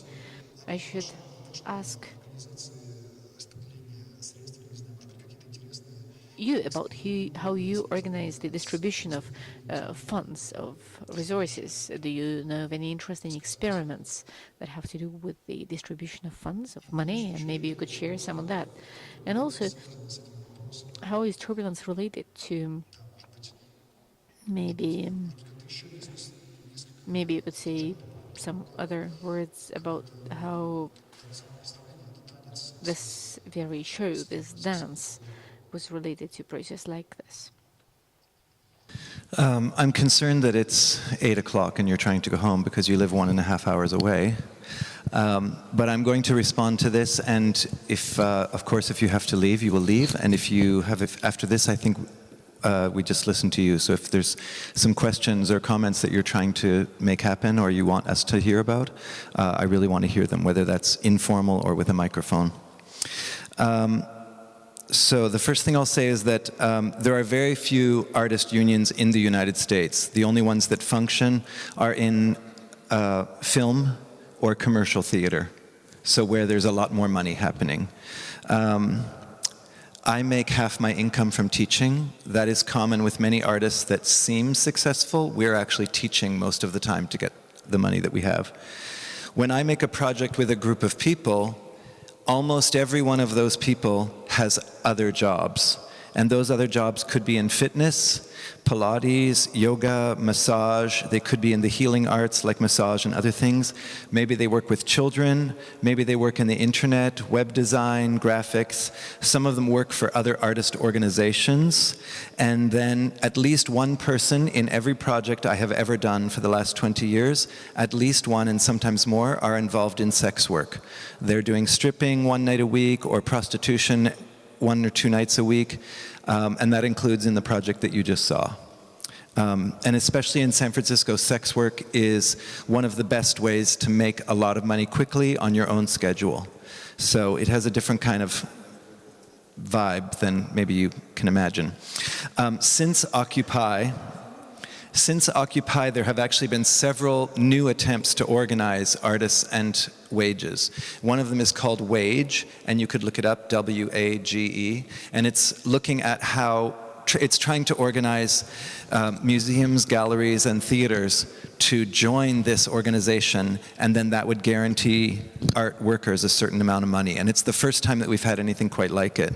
But there are other artists working around the country to sort of expose the financial structures that support the arts and trying to redirect the money inside of it. The other thing that happens is that in most group projects I'm working on, there's at least 1 or 2 people who for some reason do not pay taxes. So either they are receiving a certain kind of government money where they are disabled mentally or physically, and they are unable to also then get a wage because it would threaten their ability to get their welfare money, so we have to pay them under the table or through illegal means.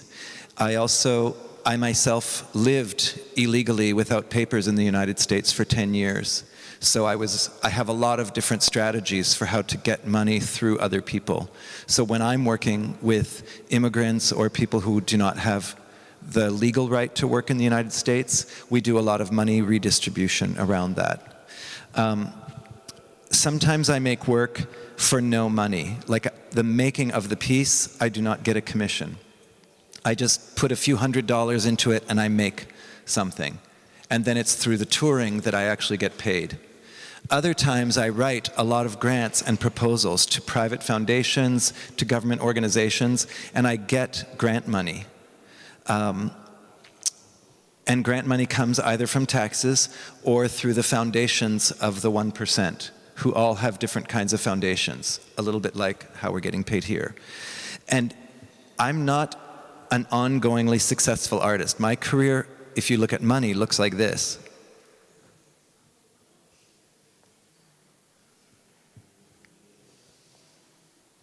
So Turbulence is the most money I ever had to commission a work, and I had between $80,000 and $100,000 to make that piece. And I decided that there would be no administrators, no technicians, that the money would all go to the artists, and we would buy this one object of value, that big gold curtain. That's it. The rest was all about redistribution of funds. Last year, I raised around 60,000, 70,000, and it was the second time, so it was 5 years later, where I raised a bunch of money for a group project, and I paid only black people for 1.5 years. I know that will sound insane to you, but it was a kind of conceptual project on my part, and then I redirected all my residencies. If people hired me to choreograph, then I presented this collective of African-American artists as a kind of way to play with reparations and money. And I paid myself as an administrator the same amount that they got paid. So that's how I did money play last year. I don't know what the next project will be. So that's a little bit about money and how it produces art. But for sure, there is no... The art we see is money. We're looking at, when you walk through the hallway here, it's hard to separate. Like, we need to figure out how to see the painting and not the money. And at the same time, we have to be able to see the money when we see the two people rolling and kissing on the floor. And at the same time, we need to see the two people kissing on the floor and not see money. It's very complicated. But there is no separation. Like, it's all one world that's happening. And how Tino, we're not here to discuss Tino's work, but how Tino is playing with, resisting, creating new kinds of social relations around money is central to the project. Like, his work is very much also an economic, conceptual work. So that we could leave. But it's really time to go for so many ways. But so I would love to just hear, even if we don't respond to everything, just hear 5 or 6 comments, questions that are happening. One moment. You say it, but it's, I mean, what are we going to do? Go for it. Yeah. Я просто хотел, это просто такой небольшой перформативный момент. Я просто хотел попросить всех, то есть, всех людей в зале поменяться, сменить место, на котором они сидят. Просто чтобы сменить перспективу немного. Shit, I forgot. I don't know what you said. I just ask everybody to change the place. Yes. Вот в этом разговоре Павла и в том, как было discovered in this discussion and what and how was presented here by Paul and Keith. And I would like to ask you to comment on this. What did I see in this? Well, проявилось, что I had a feeling that this political reality, and we are talking about understanding and conceiving it in Russia, goes through selecting an action and actionism as an instrument, and in the United States it's a dance. I have a feeling that the dance in Russia doesn't do this kind of stuff because I am in dance, I know that. At the same time, I have a feeling that performance in actionism in the United States is not as expressive, as powerful in expressive terms as it is in Russia. I thought that was very interesting, and I wanted to ask you to comment on this in some way. So first, I think your observation is correct, because my experience of Russian dance is maybe that it is not as socially engaged as, for sure, in San Francisco. And San Francisco's dance scene is not the same as New York, right? Like, it's a giant country, there's a lot of things going on. One whole component of my work is what you would call actionism, although the word does not really exist in the United States. We don't think of actionism except in relation to this particular moment in Vienna in the 60s, right? So it's not even a term that's used. But in terms of street-based performance art or intervention performance, I think there's quite a bit going on in the United States. It doesn't maybe get the same kind of attention. You can see a few different street actions on my website, but I have done many other things in the activist world which influence my art making, but are maybe not documented in the same kind of way. And I'm actually working on that. Over the next couple of years, I hope to actually put many more of the street actions onto my website. Why is that happening in different places? I'm not sure. I think that dance has a very particular history in the United States. Americans are taught that modern dance is invented by freedom-seeking Americans. There's a complete disregard for the role that the Russians played in Paris, that the Germans played at the end of the 18th century, beginning of the 20th. The internationalness of modern dance is obvious to anyone who looks at it. But in the United States, you learn that modern dance was invented by Americans seeking freedom, and that only because of democracy could we have created this great thing called modern dance. So people are taught that modern dance is a vehicle for political investigation, for the expressions of the free body. Maybe it's taught differently here. I'm not sure.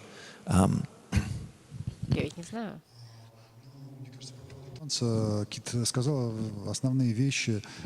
Действительно, насколько мне известно, танец в России как форма искусства, то есть форма, которая входит в рассмотрение, но в связи с...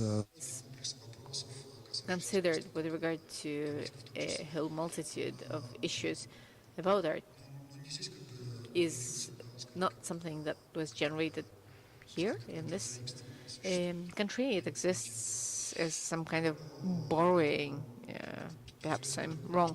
So it develops differently as to actionism. I believe it's a special form of expression. It really is very closely linked to the local context, to the local history, and actionism emerged when the Soviet version of the society was ultimately overcome. That is, there were people who were against the Soviet closed publicity. It was really important to debunk it. It was really important to get people personally involved, to kind of involve people into non-collective action. Although, of course, actionism is about creating communities, creating groups, but there is an important moment of a personal statement, a personal position, and the loudest personal statement is the actions in the Red Square when one person informs of something the whole world. It may be special forms that actionism takes, that they are related to it.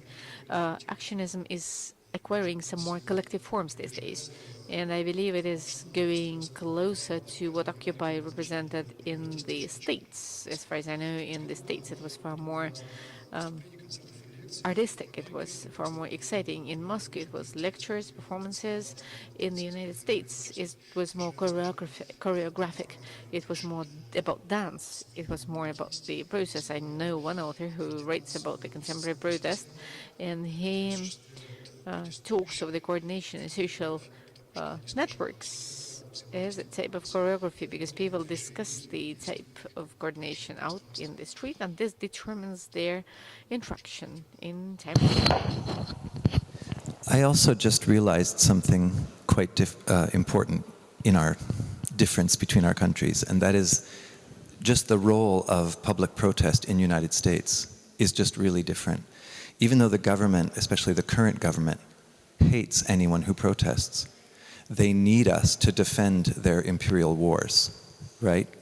So one of the reasons that, like, I think from Pussy Riot and others that sort of get famous in the West, they look at their actions as something that they did because a street protest or shutting down the government for a day or shutting down this business for a day is not actually possible here. So there's a way where we have a different relationship to street protest, and so I think that's where some of this action energy goes and how it happens. But I think we're getting near the end of the night, so I would love to just hear from like 5 people. Just we won't answer your questions, or maybe you have a comment, maybe you're happy or sad. Let's just hear from a number of people, and then if there's time, then we respond to like after 5 people have spoken. Just a question, comment, anything that's happening. Go. I would like to say some few words about community. here. I have been observing this situation for quite a long time. I had studied in Elektrozavod that Pavlo mentioned. I have studied in NIDAR. And then I came to the conclusion that concept of community doesn't exist here in Moscow, especially. In Moscow, I think. Because here, at first, it's a city of individuals that it's hard to combine together.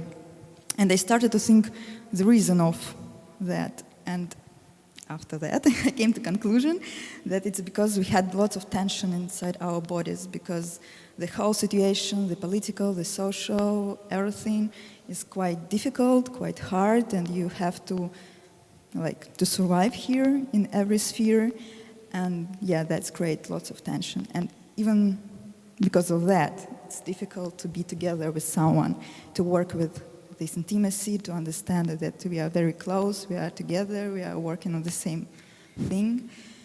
And also, I'm interested to hear that you work on, I think that, Keith, you live in more stable situation, probably not now, but before that. And that's why your bodies are more relaxed, and that's why you are more into working on intimacy and from changing the situation from inside, from body to the whole situation. So that's my words. Спасибо, thank you. Can you pass the mic over here behind you? Yeah. Пожалуйста, микрофон передайте.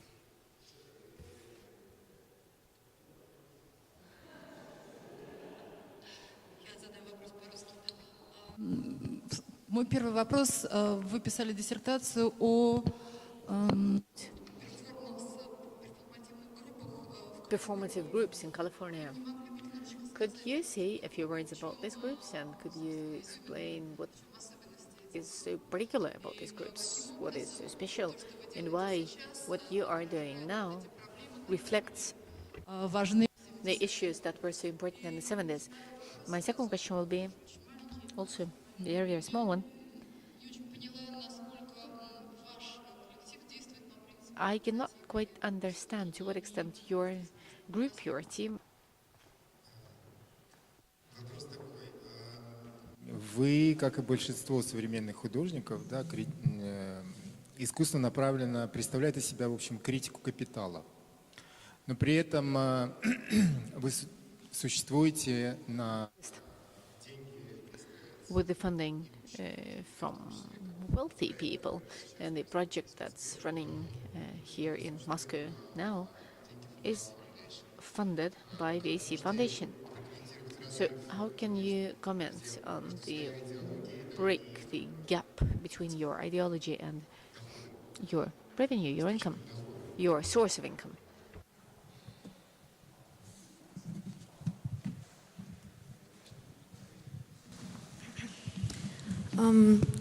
I wanted to make a short comment about the relationship to community question here in Russia, and I really believe that you don't really need money in order to come together. I think for coming together, what you need is first desire and understanding why you need actually to come together. What does it bring you? Not in terms of benefits as profit, but benefits in relationship to you and the other. It's always in relationship to something else that you get this benefit. It's not only for you. It's not only personal interest.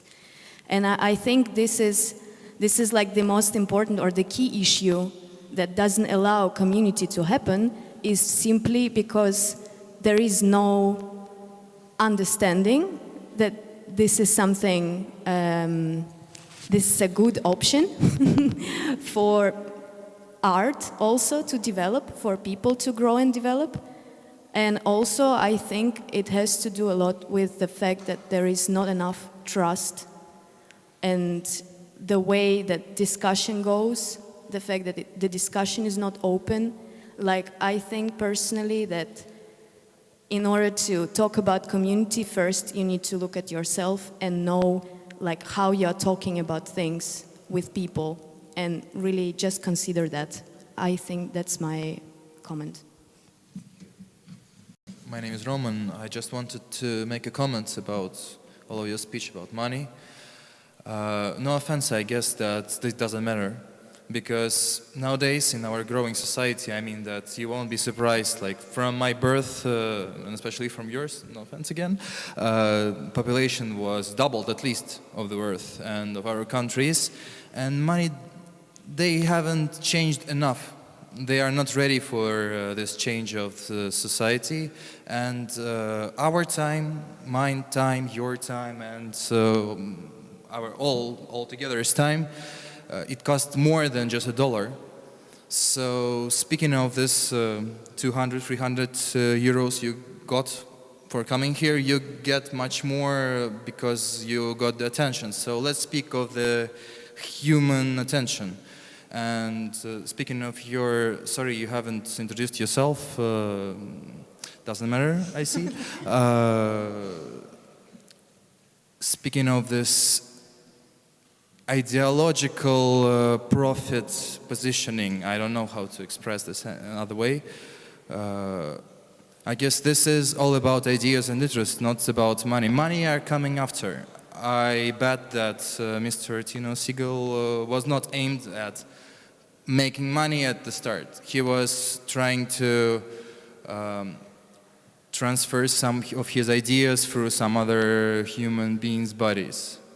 And I asked him a question yesterday, like if he kept any of his original ideas in his modern work from the start in early zeros. And he honestly said that almost nothing of that is with him today. I don't have any question. I just want to make a little, just like my opinion about community, dance community, and like how it builds here in Russia. Just like having my experience being like traveling, living in different countries, and I'm not a dancer. I'm not not an activist, not a performer as a label. Like I'm not introducing myself to the people. Like I have in my job, I love it, and it doesn't matter actually. But I love to be a dancer, I love to be an explorer, and I love to be a part of different performances with different people from states, from Europe, and I had that experience a lot, and I love it. This is amazing. And how do I feel every time I'm coming back in Moscow? It's really hard to me, and I'm spending first week every time I'm coming back just simply crying because I don't have any feeling of community here, and this is very painful for me every time because I had my experience to trying to be a part of different communities here. I wrote the messages, I wrote the emails like, hi guys, I came, I want to meet you, let's like have a coffee, let's just like discuss something, but I never had a reply. Or even like more worse of it, like I'm a kind of like, I have a social media account, like, yeah. People see me sometimes as a blogger or something because I have a lot of followers, but they follow me because of my message, like because I'm love, I'm like, let's go, let's communicate, and people love it. Because it's like mostly Russians, like it's 30% of my followers are Russians, and they love my message being open, being like, let's do something together. It's beautiful, yeah. But Russian people mostly somehow doesn't like me because I'm that open. And I'm every time like, guys, let's communicate, let's do something, let's just go to the park and dance, just with no expectations. No, just like because maybe we can communicate somehow through that. Just be weird.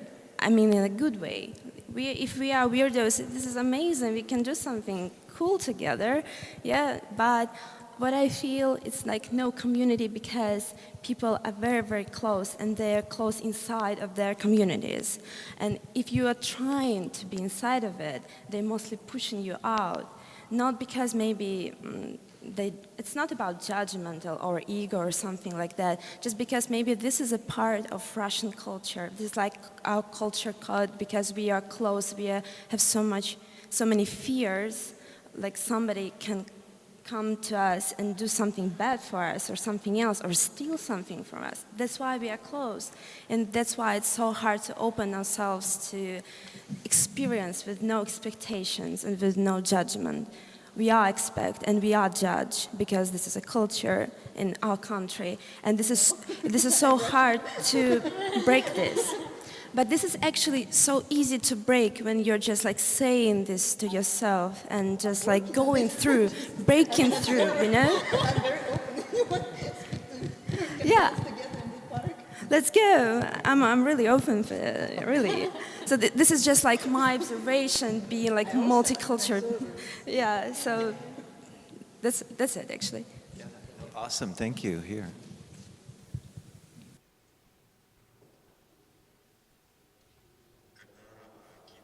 Суть картину того, как выглядит ситуация, в которой мы все. We're all in.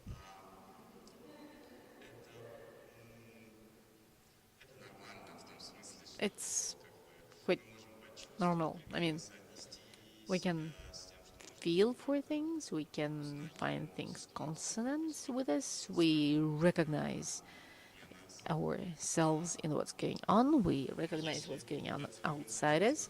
But if you turn it all inside out, if you change the angle, and I will stick to the pyramid, in which even Keith is right there below, on the bottom. I'm just wondering where I am then. And Mikkelson is up there on the very top.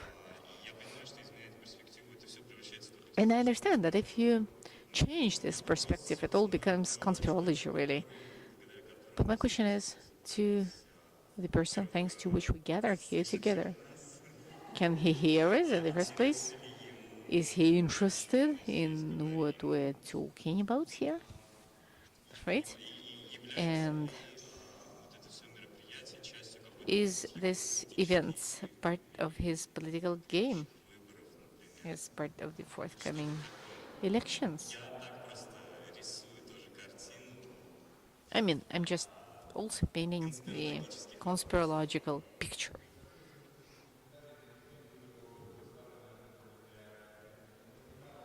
Sorry, I can't hear this without the mic. Well, no one has yet won the elections, and no one has bet on proletariat. You know, in the 21st century, it's a little too early. Good, we landed in politics at last.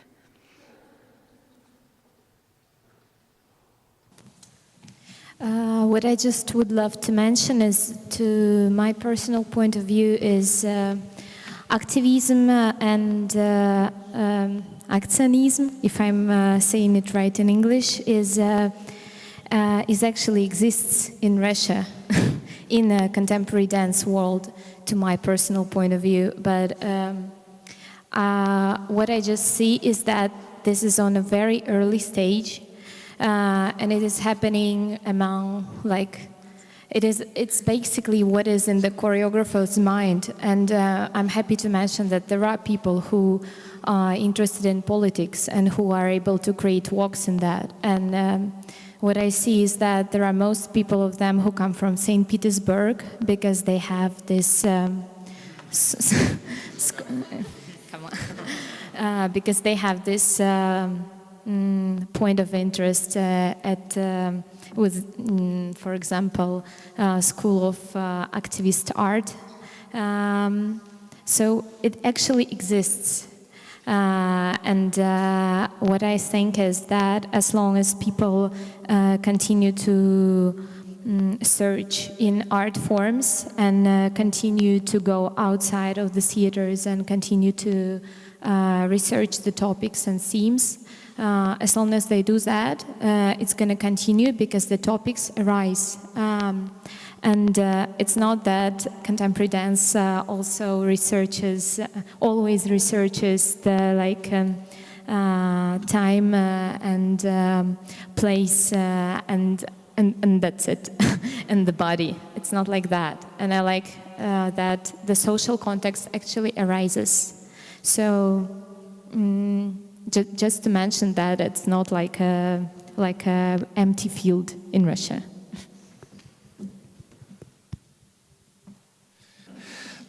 But I will say that there's this group who wrote an essay, and the essay is called, if you care, I will tell you this later, you could write it down. But the essay is called, "We Are All Anxious." And it's an essay that tries to document this anxiety and precarity that you are talking about and help people to move out of thinking that it's an individual problem or a national identity problem and look at it more as a global problem in relation to capital, and how this feeling of anxiety and precarity and lack of wanting to be with people or not is being produced by much larger systems and how we might respond to it. And then we start to see which kinds of art practices, which we did not discuss tonight, art practices that are built more around care and alternative economies and queer social relations and other kinds of ways of being. So that's all that. The 70s, I can't really tell you a lot about the 70s other than to say that what I was looking at was, I was looking at collective dance and performance groups, and I was looking at how they held utopian ideas about social relations. So they worked collectively with no hierarchy and no leadership, and whether they were feminist groups or not feminist groups, whether they were gay groups or not gay groups, there was an idea that if we came together and shared power, that we would create a new world, and that new world would be something else, something better for everyone. And a lot of my research is critical. It looks at how groups thought that they were creating a new world actually didn't. Like, we can look 40 years later and see that the kinds of artistic cultures that they created are actually still quite racially segregated, class segregated, that the issues of gender, even within alternative culture communities, are not resolved. So that's a lot of what I looked at. And in the Turbulence group, we operated between, on purpose, we stayed in a complicated space where from one angle you looked and I was the director and I had the money. And then from another angle, it's a collective, everyone does what they want and there is no demand on any, everyone is co-producing the moment together. And has even co-produced the context in which the work happens. So I didn't go into it thinking it would look like that. I had really different ideas, but I handed it over to a group process. So we work between collective and not. And I think we do the same thing in relation to economy, the way you were talking about. How do you do institutional critique inside the institution? How do you do capitalist critique inside capital? In the 70s, there was this idea that you could operate outside.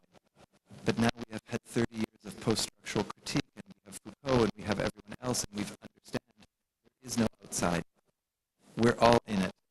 You can beg for money. You can eat out of the dumpster, out of the waste of restaurants. You're still in the system. So then it becomes, how do I take care of myself? How do I take care of people around me? Is there any way to play that system or game that system to do a little bit of work? Are we doing theoretical work that future? I don't know. Am I selfish, just another neoliberal worker? Perhaps. Is there something else possible? Like, is this conversation that just happened, is this already an artwork that is not codifiable, not sellable? Like, did something already happen in this room tonight? So that's where I'm working.